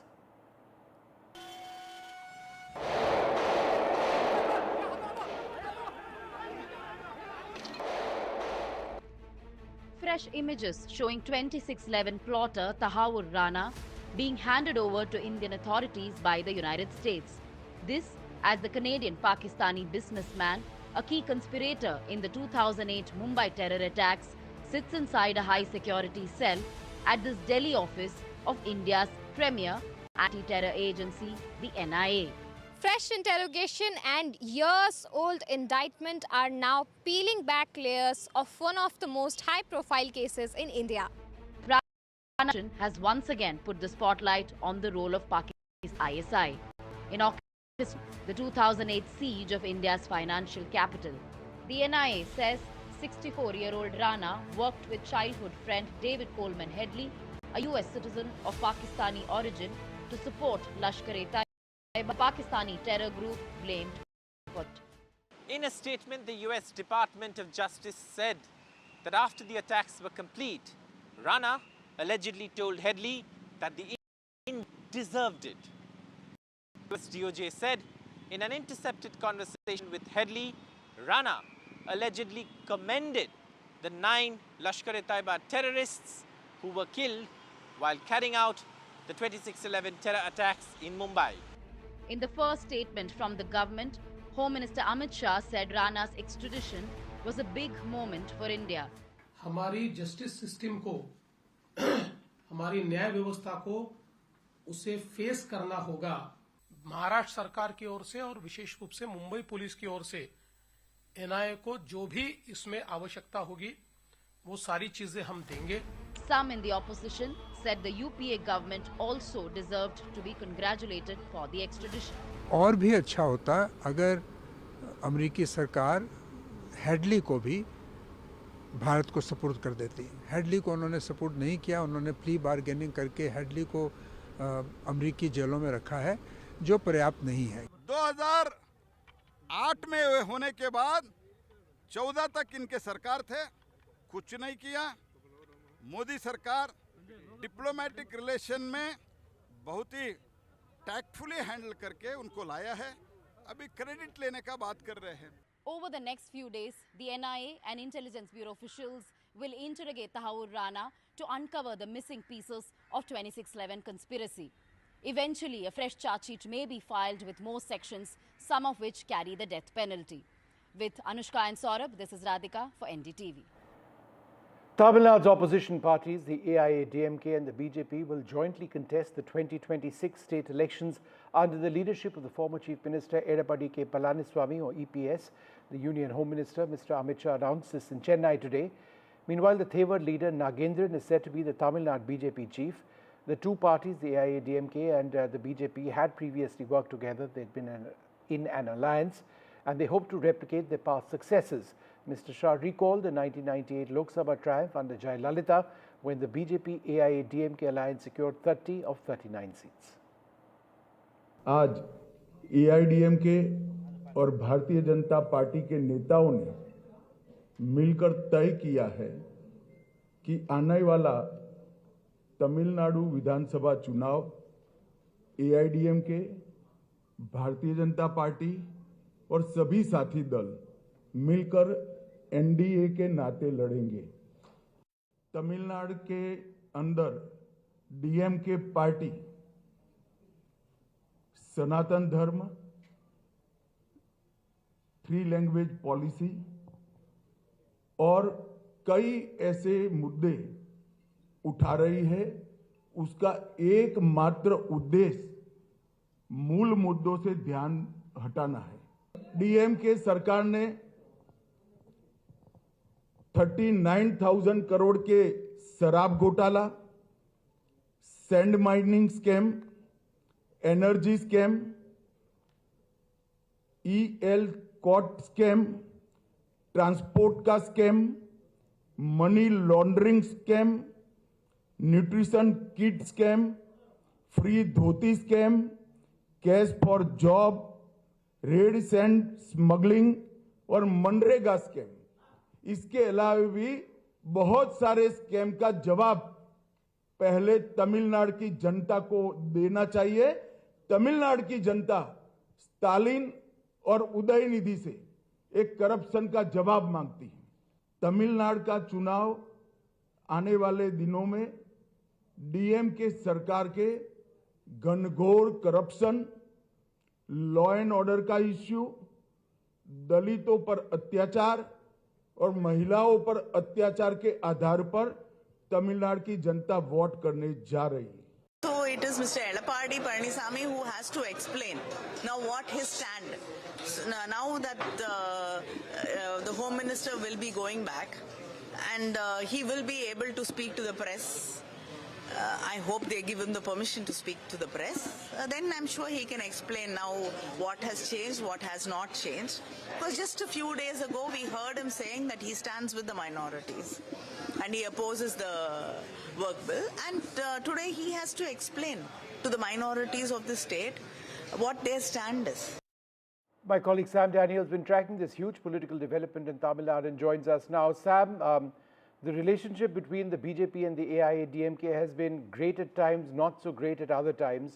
It's been very successful way back in the past, not so successful in recent elections. Why is there a sense now in the BJP that this is the way to go? Does it have any options? Both sides are desperate, Vishnu, because for AIADMK, after Jayalalitha died, they've been witnessing 3 consecutive poll defeats, and EPS is under pressure to prove that he can steer the party for victory. Without a Dravidian ally for the BJP, there is no chance of winning any assembly seat. They suffered a rout in 2019 and 2024 Lok Sabha elections, and in 2021 too, the alliance did not work. At some point, the AIADMK looked at the BJP as a liability, but now they have no other choice. But they hope that this time people may forget and look at the assembly election, the alliance in the assembly election differently. But both parties are paying a heavy price. We'll have to wait and see how it will work on the ground. The BJP is not making any concessions, the popular demands in Tamil Nadu at all, be it NEET exemption, be it delimitation, be it exemption from the established 2-language policy, nothing. And the AIADMK in that sense has compromised. It has not got any kind of agreement or assurance from the BJP on these issues. And when they announced the alliance today, Mr. EPS was completely silent. And this is being seen as an embarrassment for the AIADMK.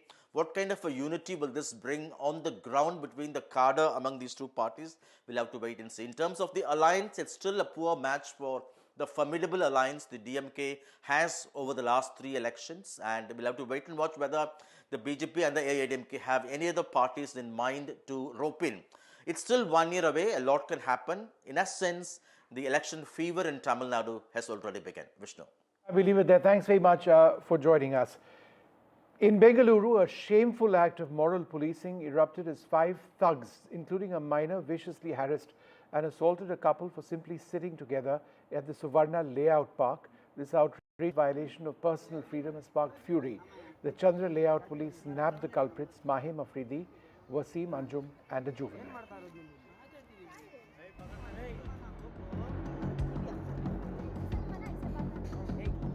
In another case of assault on an interfaith couple, a young man was attacked and abused by 5 men when he was found sitting outside a park on his bike with a girl from a different faith. The girl wasn't spared either. She was surrounded and questioned as to why she was with the man.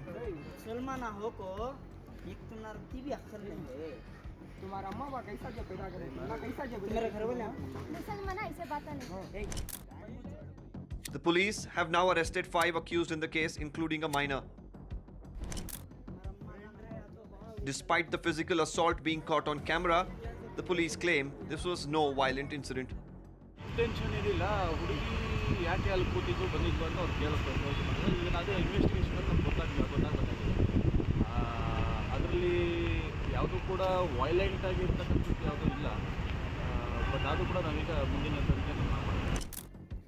Minister Priyank Kharge told NDTV that they will not tolerate such vigilante acts from any community in a progressive state like Karnataka.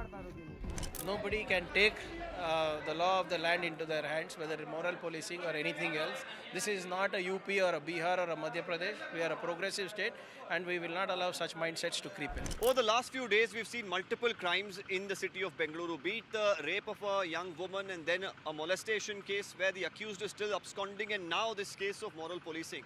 Definitely there seems to be a need for strong policing in the state, but instead we are looking at some loose comments that are coming in from our politicians and the officers involved.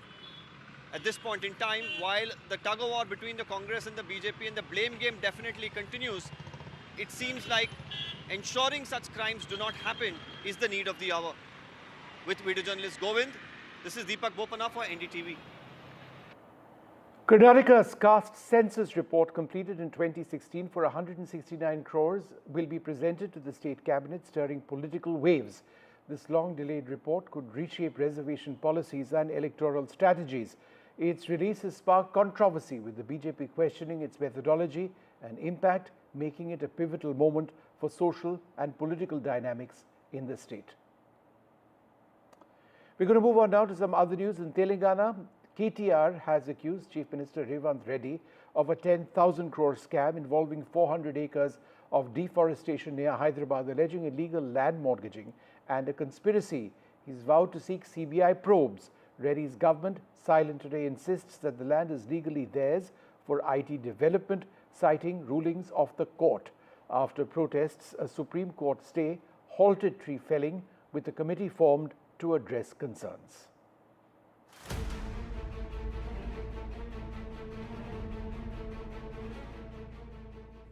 BRS Working President K.T. Ramarao has demanded a probe by central agencies into what he calls a 10,000 crore rupee scam linked to the development of 400 acres in Kanchegachibowli near the University of Hyderabad. The BRS has alleged that ICICI Bank had sanctioned payout against mortgage of what he calls forest land without verifying land ownership details. KTR says a BJP MP, who he did not name, was involved in helping Chief Minister Revanth Reddy. The government immediately wanted to sell it off and make money, etc., raise money. Now, what they have done is a huge financial mismanagement and a fraud, because the 400 acres of land, technically as per the government's stand, belongs to revenue. Now, they have on paper transferred it to TGIC, but they have not completed the formalities. The Congress says there is no violation of any kind as the land belongs to the government, it is not forest land, and the money raised was to be used to fulfill welfare promises made by the ruling party. He clearly showed his burning problem about in his burning issue inside him, that the state government of Telangana is trying to fulfill all the welfare promises with whatever the money they procured from the ICICI Bank. The Supreme Court had made scathing remarks on the Telangana government and ordered a stay on felling of trees at Kanchegachibowli, questioning what it called compelling hurry to send in JCBs for denuding vegetation from 100 acres, and asked if an environment impact assessment had been done and all requisite permissions had been taken from multiple agencies.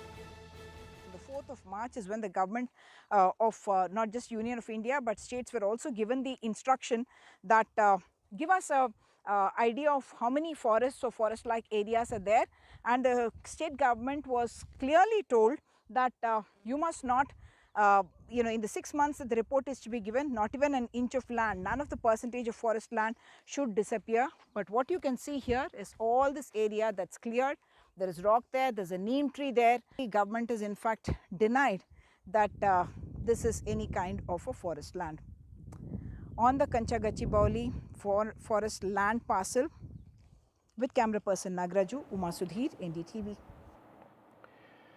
Protests over the Waqf Act took place in several locations across India today. In Mumbai, there were demonstrations which erupted following Friday prayers, with community leaders voicing opposition to the Waqf Act.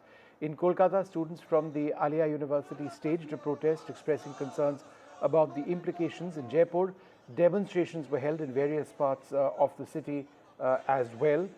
In Srinagar, protests were reported in the region, with participants expressing disapproval. In Ahmedabad, protesters blocked roads and raised slogans. In Chennai, in Tamil Nadu, there were demonstrations. Coimbatore, Tamil Nadu as well, and also in Bengaluru, where Muslim organizations held protests against the bill. Well, it's time now for us to take a short break. More news coming up in a few minutes. Do stay tuned.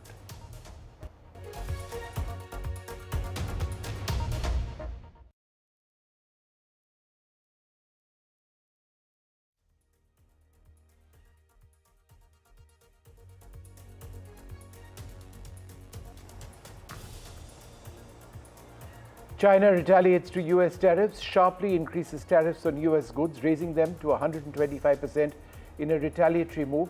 Amidst the intensifying trade conflict, President Xi Jinping declares that China remains undeterred and unafraid of the ongoing tensions. The decade-old Karnataka Socio-Economic Survey report has been tabled before the state cabinet, but it's not been discussed. A special session on the 17th will discuss it, but observers asked if it is still something that matters. 5, including a minor, have been arrested after an interfaith couple was attacked in Bengaluru. The man was physically assaulted. The woman in a burqa threatened. The Maharashtra Chief Minister Devendra Fadnavis expresses his satisfaction with the extradition of Tahawwur Rana. He's affirmed the state's commitment to fully cooperate with the National Investigating Agency. Brought to you by Canara Bank. Together we can.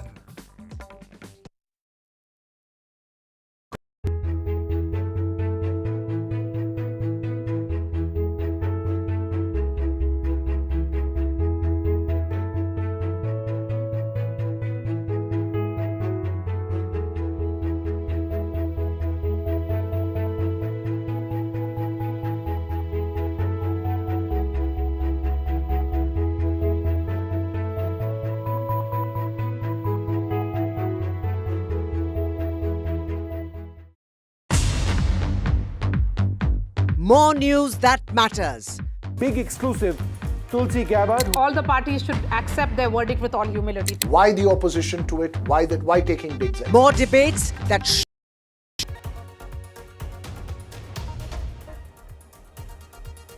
In Kolkata, thousands of sacked Bengal SSC teachers escalated their protest today, marching to the School Service Commission office and launching a relay hunger strike. They're demanding reinstatement after the Supreme Court cancelled 26,000 jobs because of a recruitment scam. Clashes with the police and political blame games continue with no resolution in sight for the embattled educators. The Bengal Education Minister met the protesting teachers today, assuring them the government's support. My colleague Shreyashi De spoke exclusively to the minister.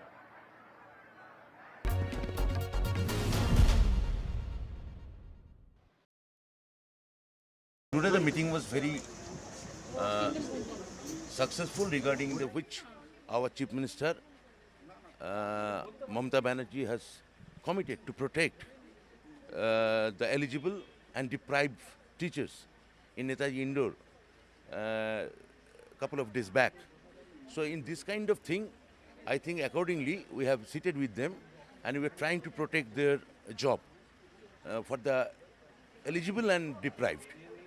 They demanded two things basically. One, we said that we will take the legal consultation.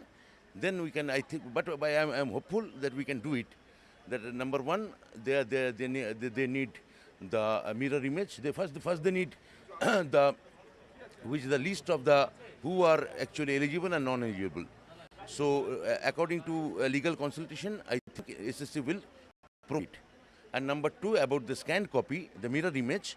The mirror image, this also from the CBI, which the images they have, scanned copy SSC have, they can also publish it. There is no problem. So you're just waiting for a legal go-ahead to publish?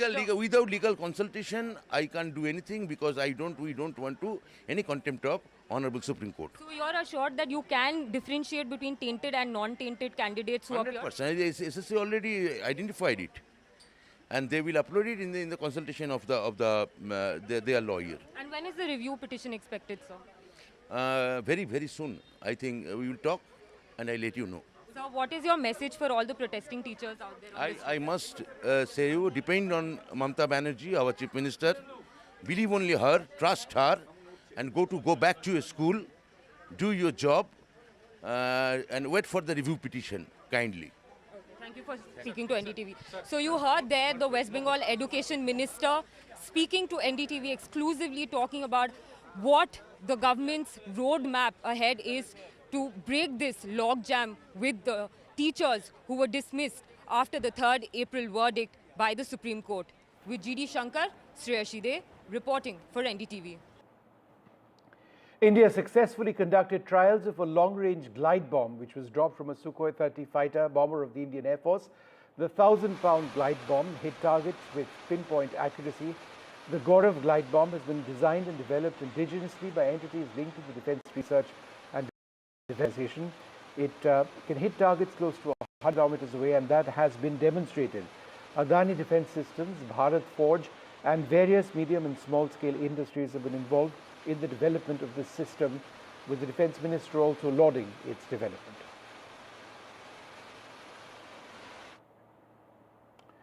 Tensions soared as Trump and Xi's tariff war escalated, with China having hiked duties to 125% against America's 145%. Global markets plummeted, the dollar weakened amidst uncertainty. While President Trump called Xi smart and deal-ready, Beijing courted India and the EU, the European Union, urging cooperation. Neither leader budged, neither Xi nor Trump, leaving the world bracing for economic fallout. Did they compromise or deepen the crisis?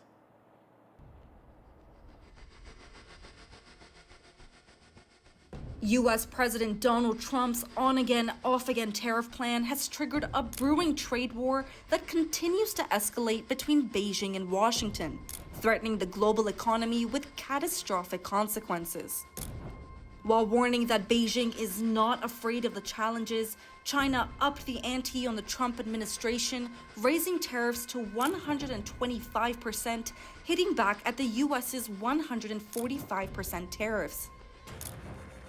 While the world breathed a sigh of relief after Trump halted his sweeping tariffs on all countries, he raised the stakes on Chinese President Xi, accusing China of disrespecting the US with its retaliatory tariffs. Despite flared tensions, Trump called Xi a smart guy who wants to make a deal. President Xi is a man who knows exactly what has to be done. He's a very smart man. He loves his country. I know that for a fact. I know him very well.